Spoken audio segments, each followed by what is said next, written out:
여러분, 마지막 시대는 선과 악, 그리스도와 사탄, 그리고 하나님의 백성과 적그리스도의 대전쟁이 격렬하게 진행되는 때죠. 특별히 이 짐승의 표의 환란은 이러한 영적 전쟁의 클라이맥스고 또 하이라이트입니다.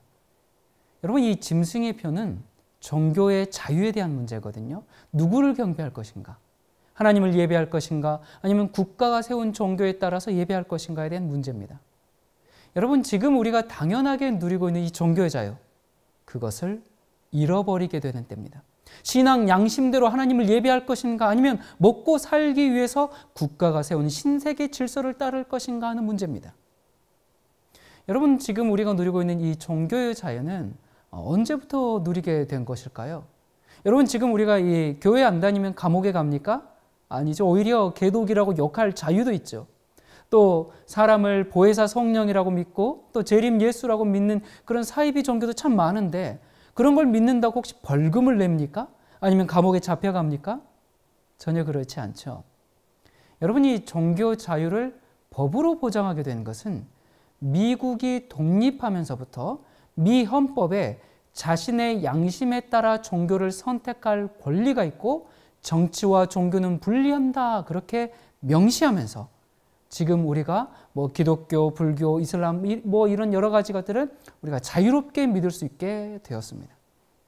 여러분, 지금 오늘날 이 시대에 우리가 종교 자유를 마음껏 누리고 있다 보니까 이게 원래부터 있었던 것처럼 그렇게 생각할 수 있는데요. 그렇지 않습니다.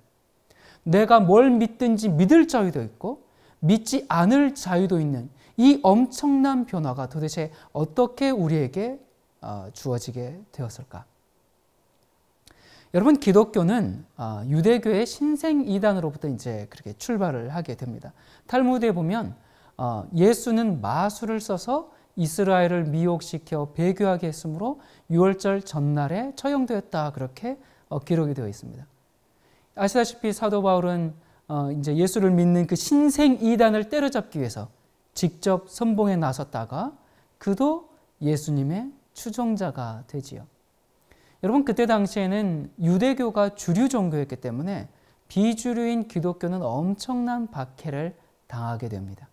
자, 그러다가 유대교의 박해가 이제 지나서 그 다음에 AD 70년 이스라엘이 멸망한 후에 이제 유대인으로부터 박해는 그쳤지만 이 고난의 종교 기독교는 로마로부터 또 300여 년 동안 계속 박해를 당하게 되지요.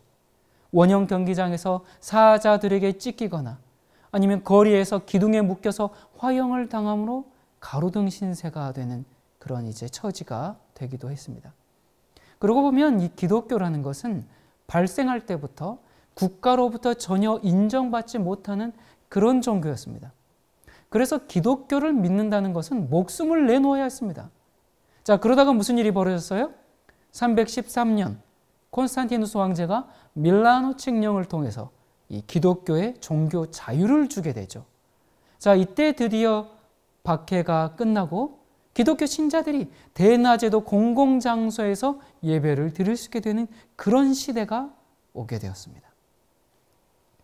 그러다가 380년 이 데오도시우스 황제가 이 데살로니가 칙령을 통해서 기독교를 로마의 국교로 선포하면서 기독교만을 유일한 종교다, 그렇게 인정을 하게 됩니다. 그리고 이때부터 오히려 기독교를 안 믿으면 박해를 받는 시대가 된 것이죠.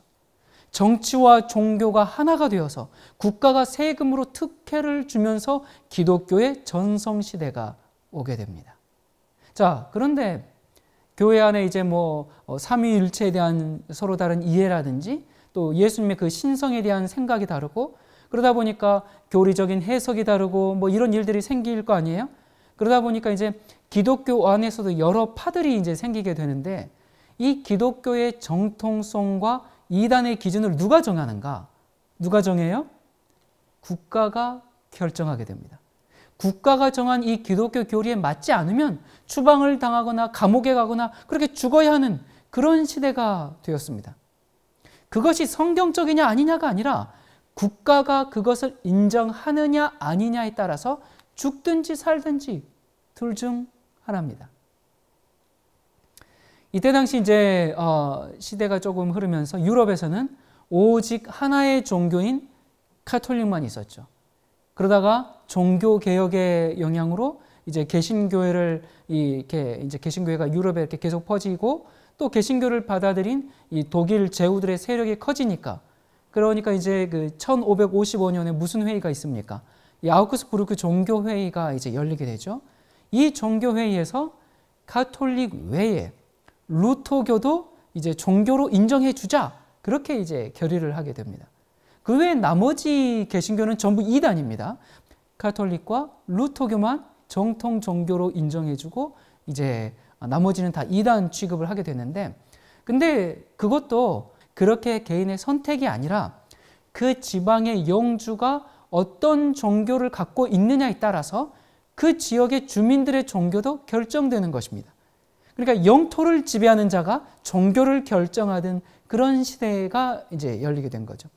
영주가 루터교면 그 주민들은 당연히 루터교 신자가 되는 것이고 카톨릭이면 카톨릭 신자가 되는 겁니다. 자, 이렇게 가다가 1648년에 이제 카톨릭과 개신교의 30년 전쟁이 끝나고 그 끝을 내면서 베스트팔렌 조약으로 카톨릭과 루터교 외에 칼빈파도 거기에 끼워주게 됩니다. 그래서 이 세 종교 중에서 선택하게 만듭니다.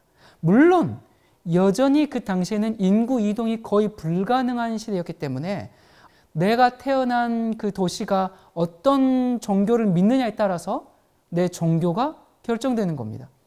그게 싫으면 다른 지역으로, 다른 도시로, 또 다른 나라로 이사를 가야 했습니다.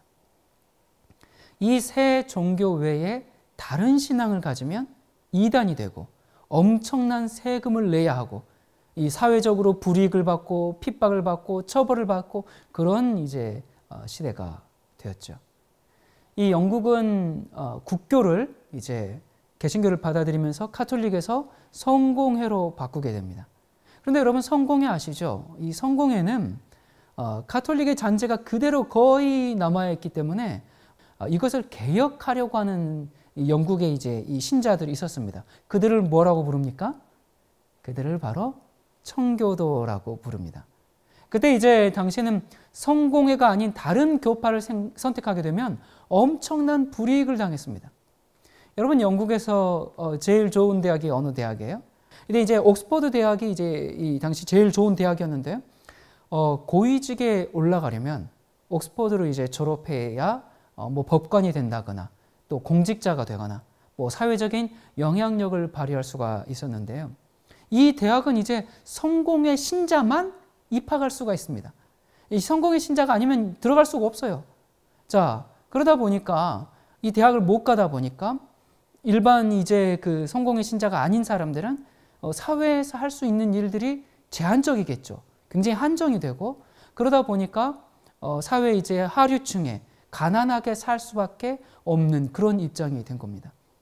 이런 식으로 차별을 해가지고 주류 종교 외의 사람들은 신앙생활을 제대로 할 수가 없었습니다.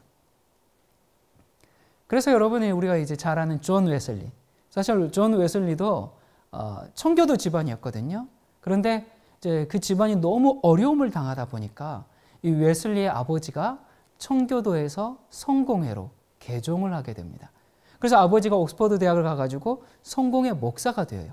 그러다 보니까 그 아들 존 웨슬리와 찰스 웨슬리도 옥스퍼드 대학에 가서 성공회 목사가 됐습니다.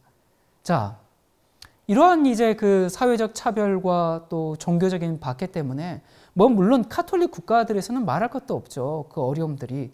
그리고 또 성공회 이 개신교가 있다라는 나라들에서조차도 성공회라는 그 주류 그 교파가 아닌 비주류 기독교인들을 계속 박해하다 보니까 이들을 피해서 신앙의 자유를 찾아서 메이플라워를 타고 나선 곳이 신대륙 미국이죠. 그래서 이제 그들이 정착한 지역이 어디입니까? 미국의 이제 동북부, 북부 이제 그 매사추세츠 지역이죠. 자, 이렇게 미국에 와서 이제 그 신앙의 자유를 누리면서 이제 잘 살았는데요. 이렇게 그냥 잘 조용하게 잘 지내면 되는데 왜 갑자기 미국이 영국으로부터 독립을 하기 위해서 전쟁을 일으켰을까? 자, 여러분 두 가지 문제가 있었는데요.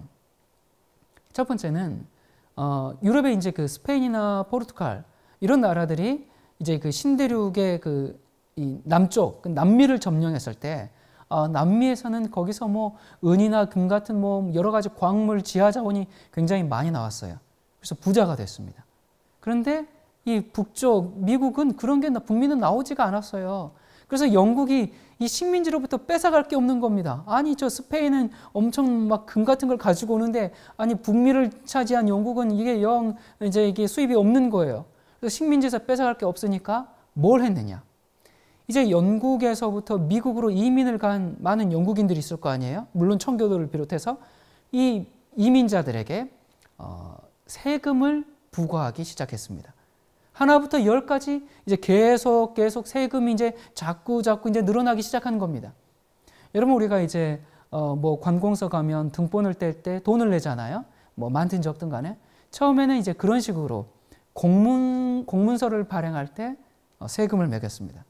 그러다가 이제 우리가 뭐 자동차 주유하면 사실 기름에 세금이 다 붙어 있잖아. 이게 이렇게 기름이 이렇게 비쌀 리가 없는데 다 세금 값이거든요. 그렇게 붙어 있는 것처럼 이때는 이제 미국의 이 설탕 산업이 굉장히 발달했거든요. 사탕수수를 재배하면서.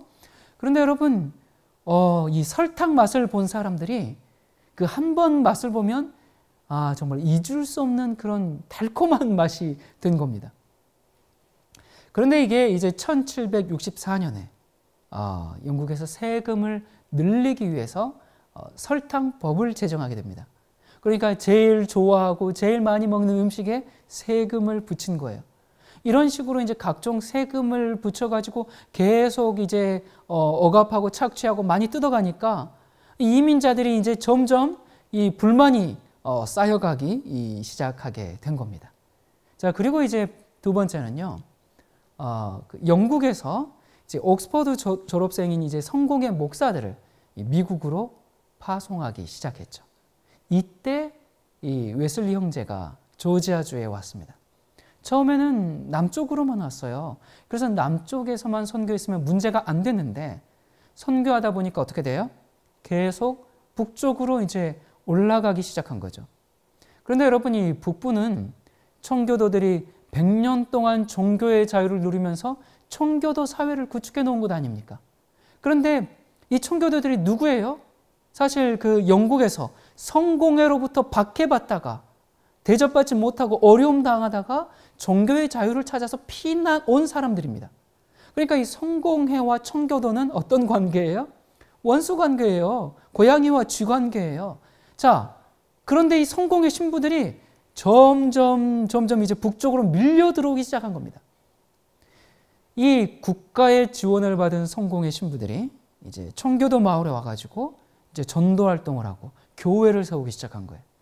여러분, 오늘날로 말하면 이제 청교도 교회는 참 이제 막 개척해가지고 상가 지하에서 이제 그렇게 있는데 옆에 국가의 지원을 받은 몇백억짜리 이런 대형 교회들이 세워지니까 이 청교도가 상대가 되지 않은 것이죠. 뿐만 아니라 이제 세월이 조금 갔단 말이에요. 그러니까 이민 1세대가 지나가고 2세대는 가고 이제 없는데 그 후손들이 어때요? 그 부모와 같은 그런 뜨거운 신앙을 그대로 유지하게 되나요? 아니에요. 본인들이 청교도를 선택한 것도 아닌 그런 상황에서 이제 성공회가 와가지고 얘들아 여보세요. 여러분들 잘 들으세요. 여러분들의 조상들이 여러분의 부모들이 잘 몰라서 그런 겁니다. 이젠 큰 집으로 돌아와야죠. 여러분들이 왜 소수고 비주류겠습니까? 그것이 이단이고 잘못된 가르침이라서 그렇습니다. 이제 안정적인 교회에서 제대로 신앙생활 한번 다시 해봅시다. 이러면서 성공회로 이제 영국 국교회로 계속 개종을 시키기 시작한 겁니다. 자, 거기다가 이 성공의 신부들이 이렇게 와가지고 전도하고 교회를 세우고 이런 것도 참 위협인데 아예 성공의 본부를 미국에 세울 계획을 추진하게 됩니다. 사실 지금 성공의 교회만 세워지고 선교사들만 와도 청교도들에게는 지금 엄청난 위협 아닙니까? 여러분, 이때 당시 성공회는 영국 국교회였거든요. 국가를 등에 입은 교회란 말입니다. 그런데 아예 본부가 미국에 세워져서 직접 활동하게 되면 청교도는 어떻게 되는 거예요? 완전히 이제 바람 앞에 등불이죠. 완전히 그 생존의 위협을 느끼게 된 겁니다. 그래서 미국 독립운동의 주요 배경은 첫 번째, 이제 이 과중한 세금에 대한 경제적인 압박을 이제 그들이 계속 느끼고 있었고요. 두 번째는 종교의 자유를 잃어버릴 것이라는 그런 위기감에 쌓이게 된 겁니다. 우리가 또다시 종교의 자유를 잃어버리고 박해의 시대가 오는 것은 아닌가, 이런 두려움에 휩싸이게 됐습니다. 그래서 이 두 가지가 결합해서 영국으로부터 독립운동을 시작하게 됩니다. 드디어 이제 1776년 7월 4일 13개 주의 대표가 모여서 영국으로부터의 독립을 선언하고 영국 군대와 전쟁을 벌이게 됩니다. 이제 남부에 있었던 이 성공회는 당연히 영국 왕실편에 붙고요. 북부를 중심으로 한 청교도는 이제 독립운동파에, 독립군에 이제 붙게 됩니다. 자, 그래서 이 미국이 이제 독립선언을 한 이후에 8년 동안 이제 전쟁을 하잖아요. 그래서 8년 전쟁을 통해서 결국 미국이 이제 승리를 했어요. 그리고 드디어 독립하게 됩니다. 자, 그러면 미국에 있던 성공회는 지금 어떻게 되는 거예요? 이게 이제 우리식으로 말하면 그 친영파, 친영파 아닙니까? 미국 쪽에서 보면은 적군의 편 사람들이거든요. 그러니까 이제 미국이 승리했기 때문에 이 성공회 이제 목사들, 이 사람들이 이제 살아남기 위해서 전부 영국으로 도망을 가게 됩니다. 자, 그런데 그 성공회 안에 웨슬리의 영향을 받았던 사람들이 이제 그 감리교 협회라는 협회를 조직해서 성공회 내에서 한 분파로 있었는데요. 근데 성공회가 없어져 버리니까 이 사람들이 그들은 이제 영국으로 안 가고 자기들끼리 그냥 예배를 드리다가 그것이 감리교회가 됩니다. 그러니까 감리교 운동은 이 성공회 내에서의 영적 갱신 운동이었는데 성공회가 다 가버리니까 자기들끼리 이제 남아가지고 예배를 드리고 말씀을 나누고 하다가 독립을 해서 이제 교단을 세우게 된 것이죠. 자, 여러분이 미국이 이제 독립전쟁을 할 때 제일 주도적으로 나섰던 사람들이 누구겠어요? 뭐 그냥 이민자들이 아닙니다. 특별히 청교도 목회자들이었습니다. 그들이 이제 설교 때마다 우리가 왜 독립을 해야 되는지, 왜 우리가 독립운동을 해도 되는지 그것을 끊임없이 고취시키고 계속 이제 얘기한 겁니다. 여러분 왜냐면 왜 그랬을까요? 여러분 아무리 그 영국의 횡포가 심하다 하더라도 어쨌든 자기 고국이 어디예요? 영국이에요. 고향이 어디예요? 영국이에요. 그러다 보니까 아니 우리 고국인데 우리 여왕님이 계시는 곳인데 우리가 어떻게 이 쿠데타를 일으킬 수가 있어? 우리가 어떻게 반란을 일으키고 전쟁을 일으킬 수가 있어? 이건 말이 안 돼. 이렇게 이제 막 이렇게 여론이 있으니까 목회자들은 또 어떻게 얘기해요? 여러분, 우리는 원래 칼빈 때부터 신앙을 위해서 전쟁하던 사람들이었습니다. 칼빈도 이 프랑스의 카톨릭 세력과 계속 전쟁했고 네덜란드에서도 칼빈파가 스페인과 전쟁했고 또 스코틀랜드에서도 칼빈주의자들이 앤 여왕과 전쟁하지 않았습니까? 여러분, 우리가 왕과 싸우는 것이 잘못된 게 아니라 왕이 하나님 말씀을 준행하면 충성해야 되지만 하나님의 교회를 핍박하면 언제든지 우리는 일어설 수 있습니다. 이것이 종교개혁의 정신입니다. 이렇게 하면서 이제 교회가 독립운동의 중심지가 되었습니다. 그래서 이 목사들은 독립운동을 하는 이제 독립운동가들이 됩니다. 그래서 미국이 이제 그 독립선언서를 할 때 목사들이 많이 참석하게 되었죠. 그리고 미 의회가 세워졌을 때 국회의원 중에 대부분이 당연히 목사들이었습니다. 자, 그래서 이제 미 국회에서 헌법을 만들 때 여러분 제일 큰 관심사가 뭐겠어요? 이젠 좀 신앙의 자유가 있었으면 좋겠다. 이젠 좀 마음 놓고 교회 다녔으면 좋겠다.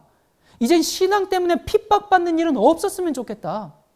신앙은 개인이 선택해야지 국가가 이거 믿어라 저거 믿어라 안 그러면 안 된다. 이런 건 이젠 그만했으면 좋겠다. 그래서 개인이 종교를 선택하도록 하자. 이 정신이 헌법에 들어가게 됩니다. 그래서 1787년 미국 최초의 헌법에 그 내용이 들어갔고요. 1791년에 헌법을 약간 수정하게 되는데 그것을 제1차 수정헌법이라고 말해요. 여러분 들어보셨죠? 자, 수정헌법 제1조에 이렇게 기록이 되어 있습니다. 미국 의회는 종교를 국교로 정하지 않는다. 자유로운 신앙 행위를 금지하지 않는다. 이게 헌법에 들어가게 됩니다. 그러니까 정치와 종교의 분리를 헌법으로 확정한 세계 최초의 국가가 미국입니다. 내가 믿고 싶은 대로 믿어도 국가에서 처벌하지 않는 나라, 믿고 싶지 않으면 안 믿을 수 있는 자유가 있는 나라, 이것을 보장한 것입니다. 개인의 신앙에 국가가 간섭해서는 안 된다는 그러한 정신으로 탄생한 미국. 아니, 그것 때문에 탄생한 나라 미국. 그런데 이렇게 얻은 종교의 자유를 성경의 예언은 미국이 다시 빼앗아 간다라고 예언하고 있습니다. 미국이 어떻게 뺏어갈 것인가? 그게 계시록 13장인데요. 계시록 13장에는 사탄의 지위를 받아서 성도들을 핍박할 두 짐승들이 출현합니다. 여러분, 짐승은 성경 예언을 풀 때 이 정치적인 세력이나 국가를 의미합니다. 자, 그러면 보겠습니다. 1절부터입니다.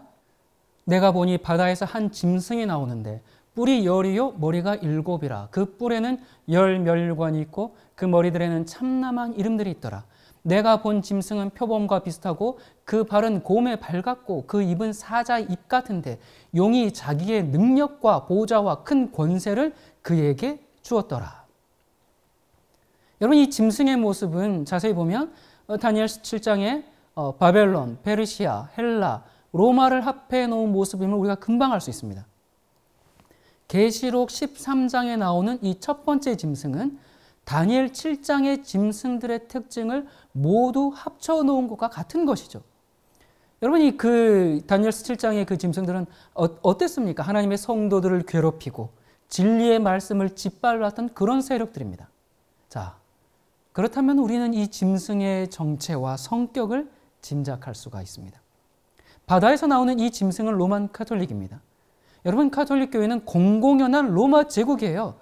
그 긴 역사 동안 지금까지도 그들이 사용하고 있는 그들의 공식 명칭이 뭔지 아십니까? 로마의 거룩한 카톨릭 및 사도교회. 이것이 그들의 공식 명칭입니다. 자, 그렇다면 카톨릭 교회는 어떻게 이 로마의 특성을 지니게 되었을까요? 성경이 답을 말해주고 있죠. 성경은 용이 자기의 능력과 보좌와 권세를 주었다라고 했습니다. 보좌를 라틴어로 세데스라고 하는데요. 라틴어는 로마가 쓰던 언어죠. 로마 제국이 멸망한 이후에도 그 라틴어를 누군가는 계속 써요. 누가 쓰죠? 카톨릭은 그대로 쓰고 있습니다. 이 세데스에서 영어의 C라는 이 단어가 왔어요. 그러니까 로마에서는 보좌가 위치한 도시를 C라고 불렀는데요. 교황의 보좌가 있는 교황청을 뭐라고 부르는지 여러분 아십니까? 여러분, 교황청을 영어로 뭐라고 불러요? 홀리 씨. 여러분, 로마는 멸망하지 않았습니다. 3절입니다.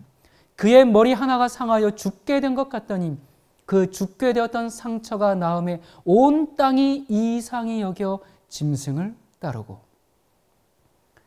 1260년 동안이나 권력을 누렸던 이 교황청이었지만 이제 프랑스 대혁명 기간에 교황 피우스 6세는 이제 나폴레옹 군대에 끌려가가지고 1799년 8월 29일 발렌스 감옥에서 사망을 하게 됩니다.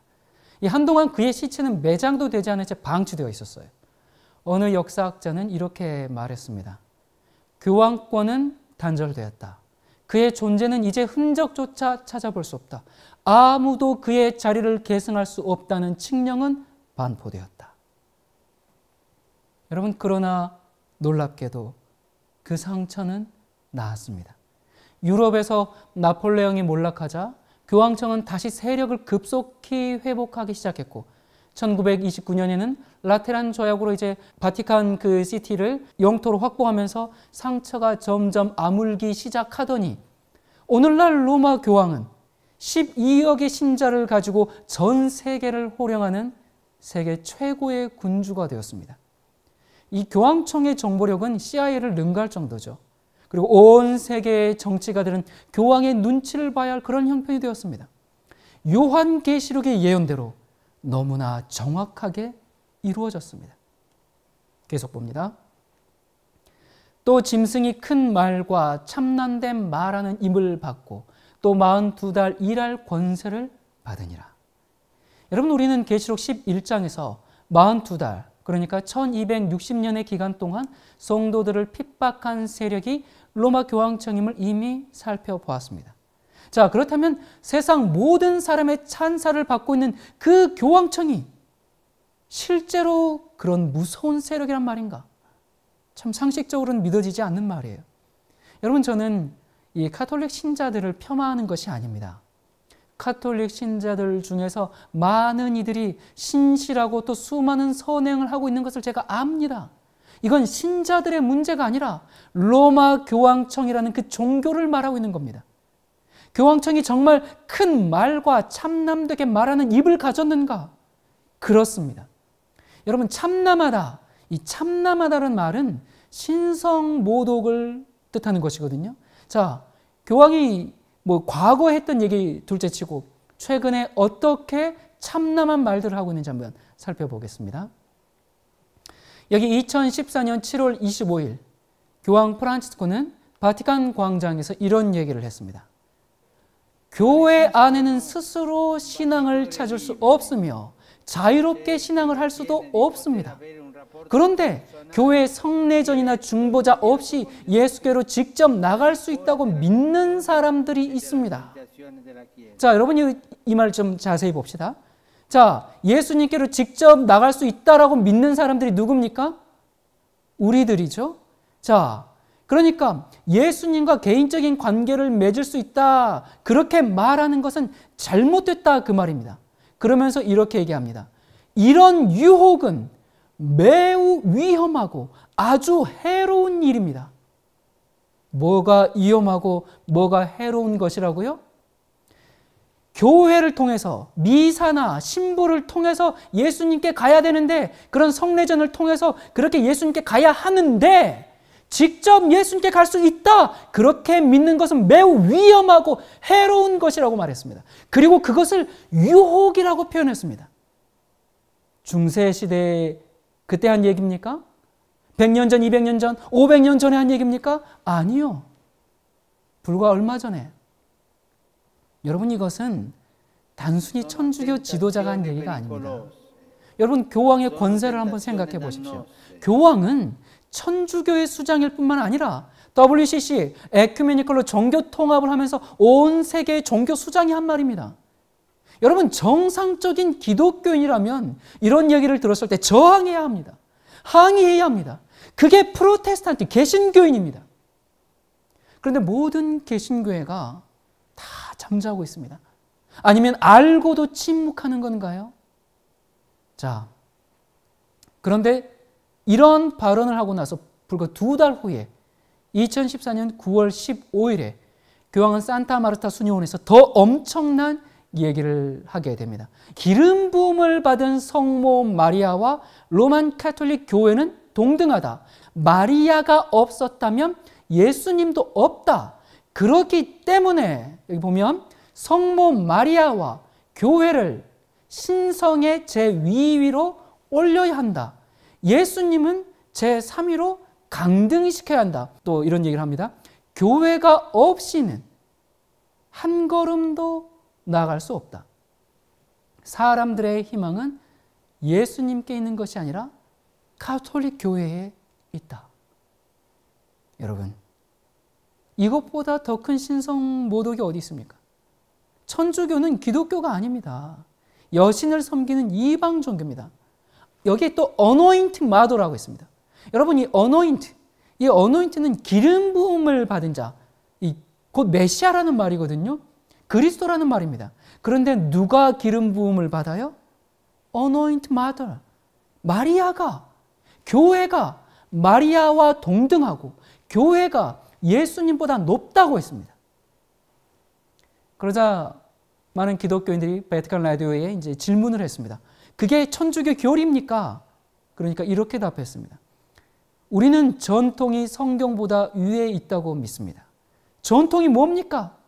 교황의 말이 전통입니다. 여러분, 가톨릭은 중세시대나 지금이나 전혀 달라지지 않았습니다. 오히려 그때보다 더 세상의 권좌에 앉아서 위세를 떨치고 있습니다. 여러분, 중세시대에는 누가 구원을 줬어요? 교회가 구원을 줬습니다. 교회를 통해서만 구원을 받을 수 있다고 그렇게 가르쳤습니다. 그래서 예수님이 구주가 아니고 누가 구세주가 되는 거예요? 교회가 구세주가 된 겁니다. 하나님께 가려면 교회를 통해야 갈 수 있었습니다. 그래서 예수님이 아닌 다른 무엇이 구원을 준다, 그렇게 믿으면 그게 우상숭배입니다. 그렇죠, 여러분? 자, 우상숭배가 뭐라고요? 예수님이 아닌 다른 무엇이 나의 구원을 준다, 그것을 통해서 나는 하나님께 갈 수 있다, 그렇게 말하는 것이 우상숭배입니다. 그게 짐승의 우상입니다. 계시록 13장 11절입니다. 내가 봄에 또 다른 짐승이 땅에서 올라오니 새끼 양같이 두 뿔이 있고 용처럼 말하더라. 자, 요한은 처음에 이제 두 번째 짐승이 등장합니다. 이 어린 양 아닙니다. 어린 양 같은 짐승을 보니까, 이 짐승이, 이 앞선 짐승, 이 표범과 같은 그 용 같은 짐승, 그 짐승으로부터 성도들을 구원해 줄 그런 희망인가라고 그렇게 생각했어요. 그런데 그의 기대는 실망으로 끝납니다. 이 어린 양 같은 짐승이 뭐처럼 얘기해요? 용처럼 말하기 시작했기 때문에 그렇습니다. 여러분, 첫 번째 짐승은 바다에서 나왔죠. 바다는 열국, 백성, 또 그들의 지지, 이런 것들을 뜻합니다. 땅은 반대로 사람이 없는 황량한 곳을 상징해요. 자, 그렇다면 첫 번째 짐승이 1260년 동안 성도들을 괴롭게 하는 기간이 거의 끝날 때쯤에 사람이 적은 황량한 곳에서 이 세상에 등장한 새로운 나라는 어디일까요? 그때 당시에 새롭게 등장한 국가는 어디일까요? 아무리 살펴봐도 이 조건에 맞는 나라는 1776년 7월 4일 독립을 선언한 미국밖에는 없습니다. 이 짐승은 미국입니다. 에덴 동산의 그 늙은 뱀처럼 부드러운 혀로 말하지만 양의 탈을 쓴 용입니다. 예수님은 이미 거짓 선지자들을 조심하라 그렇게 말씀하시면서 양의 옷을 입고 너희에게 오지만 속에는 노략질하는 일이라고 말씀하셨습니다. 요한계시록에서는 이 새끼 양 같은 이 짐승을 세 차례에 걸쳐서 거짓 선지자라 그렇게 부르고 있습니다. 여러분 잘 기억하십시오. 이 짐승을 거짓 선지자라고 불렀습니다. 거짓 선지자. 여러분, 트럼프가 내세운 슬로건이 몇 개가 있는데요. 이때 이 대통령 선거 당시에는 뭐라고 했어요? Make America Great Again. 자, 위대한 미국을 다시 이제 만들자라는 그런 슬로건으로 미국을 다시 위대하게. 그래서 그렇게 이제 선거 운동을 하다가 최근에 들어서 이제 또 새로운 슬로건을 자주 이야기하고 있죠. 무슨 얘기죠? America First. 자, 그러면서 2018년 스위스 다보스에서 전 세계 3천여 명 이상의 정치, 경제 지도자들이 다 모여있는 그 다보스 포럼에서 트럼프가 뭐라고 얘기했습니까? 아메리카 퍼스트. 앞으로 나는 모든 것을 미국 우선주의로 정책을 시행하겠다. 만약에 한국 대통령이 저런 얘기하면 제정신이냐 그렇게 할 건데 미국 대통령이 말하니까 아무도 저항하지 못합니다. 아메리카 퍼스트. 여러분, 표면적으로는 미국 우선주의라는 말이지만 예언적으로는 더 깊은 의미가 있습니다. 미국이 우선일 뿐만 아니라 미국이 앞장서겠다라는 말입니다. 뭘 앞장설 건데요? 하나님을 대적하는데 앞장서겠다는 것입니다. 전 세계의 짐승의 우상을 경배하도록 앞장서겠다는 것입니다. 여러분, 미국이 지금 계속 중국과 무역 전쟁 중이죠. 여러분, 그거 왜 합니까? 미국 잘 살려고 하는 게 아닙니다. 중국 망하게 하려고 하는 전쟁입니다. 말 그대로 총성 없는 전쟁이죠. 2017년 또 5월에 세계 197개국이 사인한 파리 기후협약에서 탈퇴했습니다. 이 탈퇴한 이유가 뭐예요? 자국 내 기업을 위한 일이라고. 자, 2018년 5월 트럼프 대통령은 이란과 맺은 핵 협정을 파기했습니다. 이제 이란은 핵무기 개발을 공개적으로 재개할 수 있는 명분을 얻게 됐습니다. 그러니까 중동과 핵전쟁이 일어날 수 있도록 이제 문을 여는 것입니다. 2018년 10월 트럼프는 러시아와 맺은 핵조약 INF 그것도 파기했습니다. 핵조약을 파기했다는 것은 드디어 국제적인 신냉전 시대에 돌입했다는 뜻입니다. 여러분, 미국이 중국과 러시아에 이제 지금 뭐라고 얘기하는 거냐면 이제는 핵전쟁으로 갈 준비가 됐으니까 마음에 안 들면 붙어봐. 뭐 이런 이제 선전포고를 하는 겁니다. 이 러시아와 맺은 이 INF 핵조약은 1987년에 레이건 대통령과 고르바초프가 서명한 조약입니다. 미국과 소련의 이 적대적인 관계로 오랜 세월 동안 지구촌의 냉전 시대가 있었지 않습니까? 007 영화가 전부 다 이 미소, 이 냉전을 배경으로 한 그런 내용들이잖아요. 자, 그러는데 그런 냉전이 있었는데 이 조약으로 미소 간의 냉전을 끝낸다는 아주 중요한 의미를 가진 그런 조약입니다. 그런데 그 조약을 파기했습니다. 중국과 러시아가 미국에 완전히 무릎 꿇지 않으면 이제는 뭐로 가겠다? 전면전으로 가겠다. 그렇게 선포함으로 신냉전 시대가 지금 시작된 겁니다. 그리고 2019년 2월에 북한과 하노이에서 만나더니 퇴짜를 놔버렸어요. 우리는 아쉬울 것 없으니까 너희들이 기어오든지 아니면 가버려. 이런 태도를 보였습니다. 중국과 이란, 러시아, 북한 이렇게 이 한 것들을 보면 미국의 이 행동들을 보면 어쩌면 북한이 계속 핵을 보유해서 전쟁을 마치 일으켜주기를 바라는 그런 모습 같아 보여요. 여러분, 지금 우리는 무슨 모습을 보고 있습니까? 온 세계를 마음대로 주무르고 있는 세계의 슈퍼파워 미국을 보고 있습니다. 미국이 양처럼 보이죠? 용입니다.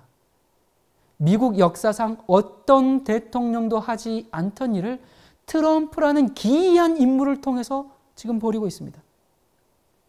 여러분, 그것은 그만큼 시간이 촉박하다는 것입니다. 그만큼 그들이 이루려는 신세계 질서가 눈앞에 당도했다는 것입니다. 여러분, 미국은 지금 세계 모든 전쟁에 관여하고 있습니다. 경찰권 다 가지고 있죠? 경제권 다 잡고 있죠? 자, 그럼 뭐가 남았습니까? 정치 잡았어요. 군대 잡았어요. 경제 다 집어삼켰어요. 그럼 그 다음 뭐가 남았어요? 종교. 종교에 대해서도 미국이 요구하는 대로 따라야 합니다. 양의 탈을 쓴 용입니다. 여러분, 용은 사탄입니다. 사탄은 미국을 통해서 지금 전 세계를 호령하고 있습니다. 무서운 나라입니다. 미국이 종교적인 질서도 마음대로 하겠다는 것입니다. 정치, 군사, 경제적인 힘을 가지고 이제는 종교적 권세까지 지배해서 하나님께 드려야 할 경배를 짐승에게 드리도록 하는 게 성경의 예언입니다. 여러분, 미국이 지금 어떻게 종교적인 영향력을 계속 키우고 있는가? 2017년에 트럼프 대통령은 이 종교 분리법을 폐지했습니다. 존스법이죠. 정치와 이 교회는 분리한다는 법이 이제 무용지물이 되었어요. 미국이 그것 때문에 탄생했는데 2017년 예루살렘을 이스라엘 수도로 선언했죠. 자, 여러분, 그 이스라엘 수도로 선언할 때 공교롭게도 그때는 이스라엘의 명절인 하누카, 그러니까 수전절 기간이었거든요. 이 하누카, 이 수전절이 어떻게 생긴 이 명절인가? 기원전 2세기에 성전이 이방인들의 손에 더럽혀졌을 때 유대 마카비 왕조가 이 성전을 되찾고 나들던 메노라를 찾아서 먼지를 털고 거기에 불을 붙여서 회복한 날을 기념한 날입니다. 그러니까 이방인들로부터 예루살렘을 되찾고 성전을 깨끗하게 정화시킨 바로 그날 트럼프는 예루살렘을 이스라엘의 수도다 그렇게 선언했습니다. 그렇게 선언만 한 게 아니라 백악관에서 수전절을 지켰습니다. 여러분 생각해 보세요. 미국 대통령이 왜 이스라엘 국경일을 백악관에서 지켜요? 그리고 또 이스라엘에서는요, 이 네타냐후 총리가 미국 대사를 불러가지고 수전절 행사를 같이 추가했습니다. 왜 이런 일을 해요? 미국이 지금 뭘 하고 있어요? 종교적 행사에 관여하고 있습니다. 그러다가 2018년 드디어 미 대사관을 예루살렘으로 이전을 했죠. 그리고 2019년 3월 골란고원을 이스라엘 영토다 그렇게 인정을 했습니다. 여러분, 이 골란고원은 성경에 나오는 지명이거든요. 요단강을 중심으로 해서 강 좌우에 6개의 도피성이 있습니다. 그 도피성 중에 하나가 바로 바산 골란입니다. 여기는 1967년까지 시리아 영토였는데 6.1 전쟁으로 현재 이스라엘이 지금 점유하고 있는 땅이죠. 그렇기 때문에 이제 그 국제법에서는 전쟁으로 점유한 땅은 그 국가로 인정하지 않는다는 법이 있기 때문에 유엔은 이스라엘이 불법 점령한 시리아 땅이다 그렇게 보고 이제 분쟁 지역으로 두고 있습니다. 그런데 트럼프가 뭐라 그랬어요? 골란은 이스라엘 땅이다. 그리고 앞으로 그 지역엔 미국이 함께하겠다. 그렇게 선언했어요. 이 골란고원에 대한 이스라엘 주권을 선언한 날이, 트럼프가 그렇게 선언한 날이 3월 21일인데요. 공교롭게도 또 이날은 부림절입니다. 유대 부림절. 이 부림절이 무슨 절기예요? 약 2500년 전에 이 페르시아의 하만이 유대인 몰살 계획을 가졌을 때 에스더의 그 기도로 구사일생을 한 그 날을 기념한 날입니다. 이 트럼프가 바로 부림절에 이러한 이제 선언을 하자 이제 이 네타냐후 총리가 이것은 부림절의 기적이다 그렇게 얘기했고, 기독교 언론들은 트럼프를 뭐라고 불렀겠어요? 하만에게서 유대인을 구한 에스더다 그렇게 찬양하고 있습니다. 수많은 기독교인들이 트럼프를 고레스 대왕이라고도 하고 또 에스더라고도 합니다. 여러분, 기독교인들에게 이렇게 인기 있던 대통령이 없었습니다. 여러분, 그러나 속지 말아야 합니다. 이스라엘 회복이니 7년 환란, 또 중동에서 벌어지는 아마겟돈 전쟁, 환란전 휴거, 제3성전, 베리집, 여러분 이런 것을 믿는 것을 세대주의라고 하는데요. 그것은 기만입니다. 최후의 대전쟁이 벌어질 때 이 땅에 살고 있는 모든 사람은 짐승의 표를 받든지 아니면 살아계신 하나님의 인을 받든지 둘 중 하나를 선택해야 됩니다. 예외는 없습니다. 많은 기독교인들이 나는 짐승의 표 전에 환란 전에 다 휴거될 것이야 그렇게 생각합니다. 아닙니다. 성경은 전혀 그렇게 얘기하고 있지 않습니다. 죄송한 얘기지만 그렇게 안일하게 생각하고 있는 사람들은 모두 짐승의 표를 받게 될 것입니다. 여러분, 진짜 성경 예언을 보지 못하게 하는 사탄의 속임수입니다. 지금 정신을 똑바로 차리지 않으면 다 휩쓸려 갑니다. 온 세상이 지금 미국에 다 속고 있습니다. 계시록 계속 봅니다. 16절. 저가 모든 자 곧 작은 자나 큰 자나 부자나 빈궁한 자나 자유한 자나 종들로 그 오른손에나 이마에 표를 받게 하고 누구든지 이 표를 가진 자 외에는 매매를 못하게 하니. 여러분, 모든 사람에게 어떤 일을 강요할 수 있는 나라는 두말할 나위도 없이 세계의 리더인 미국입니다. 미국은 지금 세계의 모든 전쟁, 정치, 경제에 관여하고 있습니다. 그야말로 세계 경찰이고 신세계 질서를 주도하면서 용처럼 말하고 있습니다. 세계의 모든 중대사는 누가 다 결정하고 있어요? 미국이 결정하고 있습니다. 여러분, 이것은 그저 우연이 아니라 성경 예언의 철저한 성취인 겁니다. 첫 번째 바다에서 나온 짐승이 종교적인 세력이라면 두 번째 땅에서 나온 짐승은 정치적인 세력입니다. 이 짐승은 첫 번째 짐승인 교황청을 위해서 우상을 만들게 하고 손이나 이마에 짐승의 표를 받도록 강요합니다. 여러분, 미국 독립선언서는 천명하기를 우리는 모든 사람이 평등하게 창조되었으며 창조주로부터 양도할 수 없는 몇 가지 기본권을 부여받았으며 그 권리들은 생명과 자유와 행복 추구를 포함한다. 이렇게 선언하고 있습니다. 여러분, 얼마나 아름답고 온유한 정신이 표명되어 있습니까? 이 내용을 가만히 보면 마치 그리스도의 말씀을 듣는 것처럼 참 부드러워요. 그리고 또 1791년 수정헌법에서 뭐라고 했어요? 미 의회는 종교의 설립에 관여하거나 종교의 자유로운 활동을 금지하는 어떠한 입법도 하지 않을 것이다. 그렇게 기록되어 있습니다. 여러분, 미국 헌법이 이룩한 최대의 업적 가운데 하나는 국가와 교회를 분리시킨 국가를 탄생시켰다는 사실입니다. 이런 일은 역사 일찍이 없던 정말 대사건입니다. 고대로부터 모든 나라는 백성들이 낸 세금으로 국교를 지원해 왔습니다. 국가가 인정하지 않는 종교인들을 탄압해 왔습니다. 분명히 미국은 건국 초기에 양 같은 특성을 드러냈습니다. 사람이 드문 지역인 땅에서 일어났습니다. 종교 자유를 가지고 일어났습니다. 미국은 표범 같은 짐승이 치명적인 상처를 입을 때쯤 세상에 등장했습니다. 지금까지는 아주 좋았습니다. 그러나 예언에 의하면 양 같은 짐승이 용처럼 말하게 될 것이라고 했습니다. 14절입니다. 짐승 앞에서 받은 바 이적을 행함으로 땅에 거하는 자들을 미혹하며 땅에 거하는 자들에게 이르기를 칼에 상하였다가 살아난 짐승을 위하여 우상을 만들라 하더라. 저가 권세를 받아 그 짐승의 우상에게 생기를 주어 그 짐승의 우상으로 말하게 하고 또 짐승의 우상에게 경배하지 아니하는 자는 몇이든지 다 죽이게 하더라. 짐승의 우상이라는 것은 짐승의 복사품을 말합니다. 표범 같은 짐승은 교회와 국가가 결합한 박해 세력입니다.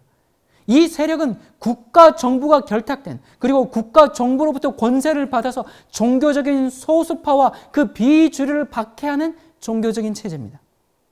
그러므로 그 짐승의 우상도 교회와 국가가 결합한 박해 세력, 그러니까 정부와 결탁해서 정부로부터 권세를 위임받아서 종교적인 비주류를 탄압하는 종교적인 체제가 될 것입니다. 그러나 이것이 가능할 것인가? 그 미국의 그 훌륭한 헌법과 어린 양 같은 그 놀라운 자유에 대해 생각해 볼 때 이 나라가 정말 과거에 교황청이 했던 것처럼 종교적인 소수파에 대한 박해를 할 것인가? 지금 보면 불가능한 것처럼 보입니다. 그러나 아닙니다, 여러분. 9.11 이후에 미국 사회는 완전히 돌변했습니다. 이건 먼 미래 얘기가 아니라 이미 자행되고 있는 것임을 우리는 지금 똑똑히 지켜보고 있지 않습니까? 성경은 미국이 카톨릭의 우상을 세우기 위해서 그것을 거부하는 소수파의 종교적인 권리를 파괴하는 때가 올 것이라고 예언하고 있습니다. 여러분, 사실 1800년대에는 로마 카톨릭에 대한 미국 대중의 적대감이 아주 거셌습니다. 그래서 1850년에 교황 피우스 9세가 이제 워싱턴 기념관을 위해서 대리석 한 덩어리를 보냈는데 그때 미국에서 아주 대중들이 맹렬한 항의가 있었습니다. 그래서 그 거센 여론 때문에 기념관으로 옮겨지지도 못했어요. 그리고 이제 그 후에도 계속 이 카톨릭에 대한 감정이 식지 않았어요. 그래서 이 분노한 미국인들이 창고에 보관된 그 교황이 보낸 그 대리석 덩어리를 발견하고는 그것을 끌어다가 포토맥 강으로 가져가가지고 집어쳐 던져 넣었습니다. 그렇게 100년이 지났어요. 1929년 이 무솔리니가 이제 카톨릭과 평화협정을 체결했어요. 그래서 유럽에서는 카톨릭의 그 죽게 되었던 상처가 조금씩 치유되고 있는 그런 상태에 이르렀을 때도 불구하고 미국인들은 여전히 카톨릭에 대한 감정이 식지 않았습니다. 그래서 1951년만 해도요, 미 대통령이었던 해리 트루먼이 바티칸에 미국 대사를 임명하려고 했을 때 미 국민은 엄청난 항의를 하게 됩니다. 그래서 대통령이 그걸 철회했습니다. 그런데 33년이 지난 1984년이 되었을 때 레이건 대통령이 바티칸 대사를 임명했을 때 상원의 절대적인 지지를 입고 재빨리 통과시켰습니다.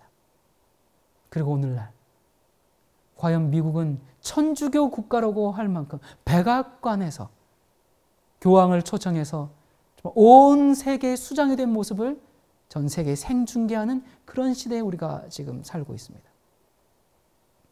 여러분, 우리의 미래는 과연 어떻게 될까? 여러분, 우리는 지난 여러 시간 동안 지금까지 살펴본 성경의 예언들에서처럼 다니엘서에 나오는 그 여러 제국들이 차례로 몰락하는 것을 우리는 확인했었습니다. 또 예수님께서 70주일의 예언을 성취시켰고 그렇게 해서 초림하셨고 작은 뿌린 교황청이 때와 법을 변개했고 또 1260일의 예언도 너무나 확실함을 우리는 지켜보았습니다. 이러한 사실을 볼 때 우리 마음에는 한 가지 확신이 서게 됩니다.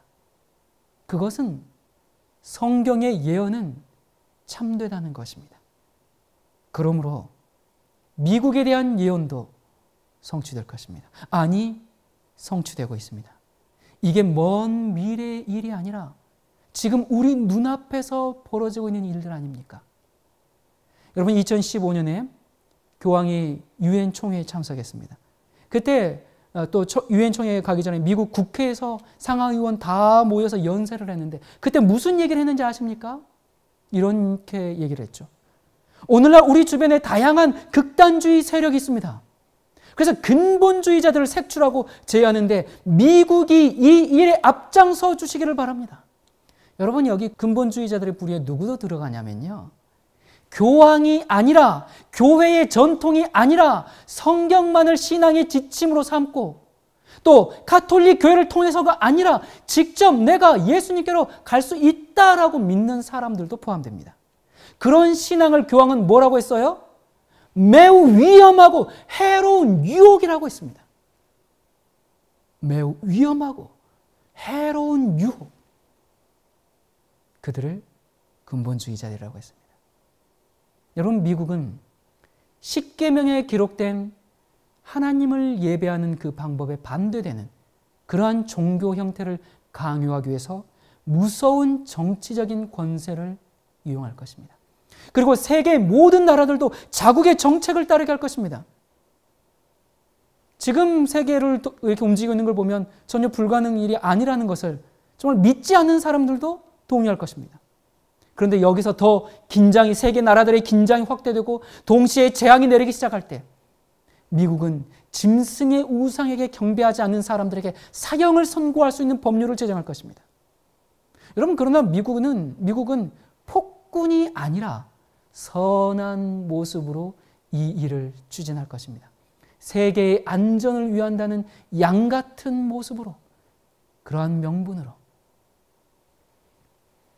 여러분, 앞으로 우리는 전 세계적인 강대국끼리의 전쟁, 사실 이미 이란과의 핵조약 파기했어요. 러시아와 핵조약 파기했어요. 이젠 정말 언제든지 핵전쟁이 일어날 수 있는 냉전 시대에 지금 우리가 들어가고 있습니다. 강대국끼리의 전쟁, 또 금융 붕괴, 세계 은행들의 파산, 그리고 병충해와 유전학적 돌연변이, 가뭄, 홍수, 지진, 이번에 미국이 아까 말씀드렸듯이 세계 기후협약 파리 조약에서 탈퇴했죠. 자, 그러므로 이제 지구온난화로 인한 여러 가지 천연재해들, 자연재해들, 이런 것들이, 이 대재난들이 이제 더욱더 극심해져서 우리 가까이 오게 되는 것을 우리가 볼 것입니다. 국가가 위기에 처하게 되면 국가의 종교적 질서에 따르지 않는 사람들은 희생양이 되어서 민중의 분노를 폭발시키는 대상이 됩니다.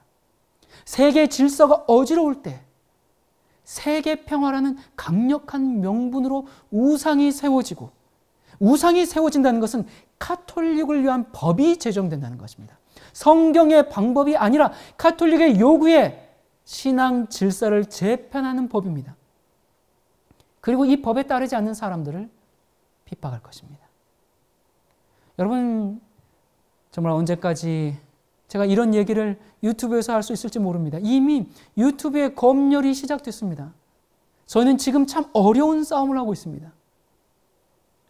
짐승의 우상이 세워질 때 하나님을 믿는다고 말하는 수많은 사람들은 어떻게 될까요? 할 수 있는 가장 손쉬운 일이 하나 있습니다. 그것은 군중을 따라서, 언론을 따라서, 대중을 따라서 행동을 그들과 같이 하는 겁니다. 하나님의 계명을 지킬 필요도 없고 지켜서도 안 되고 지킬 수도 없다는 사탄의 기만을 믿은 사람들은 타협이야말로 가장 손쉬운 일임을 알게 될 것입니다. 한번 구원을 받으면 결코 잃어버릴 수 없다고 믿는 사람들은 짐승의 표를 받아도 문제가 없다고 스스로를 기만할 것입니다. 온 세상은 사탄이 보여주는 이적과 기사와 평화를 가장한 그 모습에 쉽사리 마음을 줘버릴 것입니다.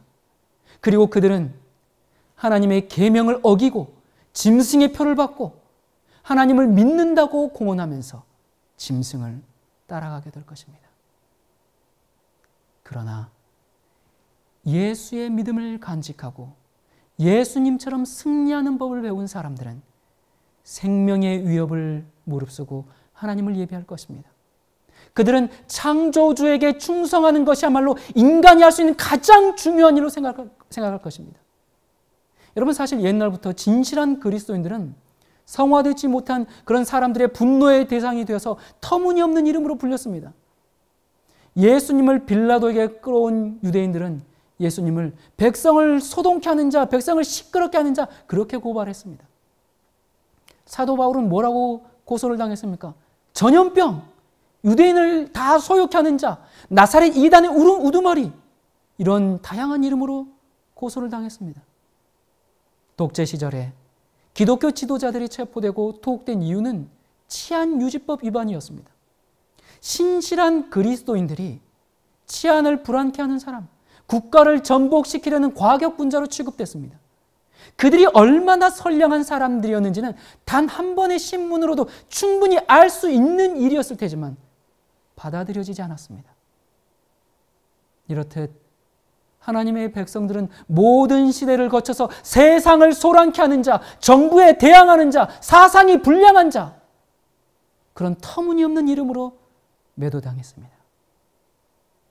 여러분, 우리 앞에 있는 시대에서도 진실하게 하나님을 예배하는 사람들은 그런 취급을 받을 것입니다. 여러분, 우리는 정부에 대항하는 자가 아니라 하나님이 정하신 날에 예배하는 사람들이고 이웃을 사랑하고 국가를 사랑하는 애국자들이지만 사회의 질서를 깨트리는 테러주의자로 취급을 받게 될 것입니다. 하지만 요한은 짐승에 대한 경배를 거부하는 소수의 사람들을 보았습니다. 그들이 누굽니까? 저희는 하나님의 계명과 예수 믿음을 지키는 자들. 그들은 사회에서 철저히 격리되고 매매를 할 수 없는 그 위협을 받으면서도 끝까지 고결한 충성심을 잃지 않고 생명의 위협을 무릅쓰고 짐승의 표를 거부하는 사람들입니다. 역사상 수많은 그리스도인들이 종교 자유의 권리를 지키기 위해서 그들의 목숨을 내놓았습니다. 먼 미래가 아니라 오늘날도 많은 신실한 그리스도인들이 참되게 하나님을 예배하기 위해서 자신의 안락함과 승진과 세속적 이익을 포기하고 사람들로부터 유별나고 율법주의자고 이단이라는 평가 속에서도 꿋꿋하게 신앙의 절개를 지키는 그리스도인들이 있습니다. 미래의 짐승의 표를 거절하기 위해서는 오늘 하나님의 말씀에 순종하는 삶을 살아야 합니다. 여러분, 둘 중 하나를 선택해야 할 시간이 다가오고 있습니다. 나는 어느 편에 설 것인가? 나는 하나님의 말씀에 순종하기로 결심했는가? 교단이 아니고 인기가 아니고 신학과 교리가 아니라 말씀으로, 성경으로, 예수께로 가야 합니다. 여러분, 종교를 하나만 갖게 하면 참 좋을 것 같아요. 싸움도 없고 다툼도 없고 분열이 없고 모두가 일치하고 얼마나 좋은 것 같습니까? 그러나 그것은 자멸하는 길입니다. 모두가 자멸하는 길입니다. 이 종교의 자유, 누구를 섬길 것인가 하는 이 문제는 영원한 운명에 관한 문제입니다. 결코 포기할 수 없는 종교 자유의 권리입니다. 어떤 분들은 이렇게 얘기할 거예요. 아니, 지금 계명천지 종교 자유의 시대에 종교 자유를 위해서 이 투쟁해야 하는데 이 이야기가 그렇게 마음에 와닿지 않을지도 모르겠습니다. 여러분, 그러나 지금 제 말을 기억해 두시기 바랍니다. 그리고 신세계 질서를 위해서 자유를 억압하는 일이 곧 닥칠 때, 미국으로부터 종교 자유를 억압하는 법령이 세워질 때 내가 죽도록 충성하라, 그리하면 생명의 면류관을 내게 주리라는 그 하나님의 말씀을 기억하고 하나님을 올바로 예배하기 위해서 기꺼이 행동할 수 있게 되기를 간절히 바랍니다. 그날이 몹시 가까이 이르렀습니다. 환난이 아니라 이제 그처럼 오래 기다린 예수님의 재림이 곧 오신다는 것입니다. 여러분, 조금만 더 인내하십시오. 이제 다 되었습니다. 끝까지 믿음을 지킨 사람들은 잠시 후에 유리 바닷가에서 승리의 노래를 부르게 될 것입니다. 기도하겠습니다.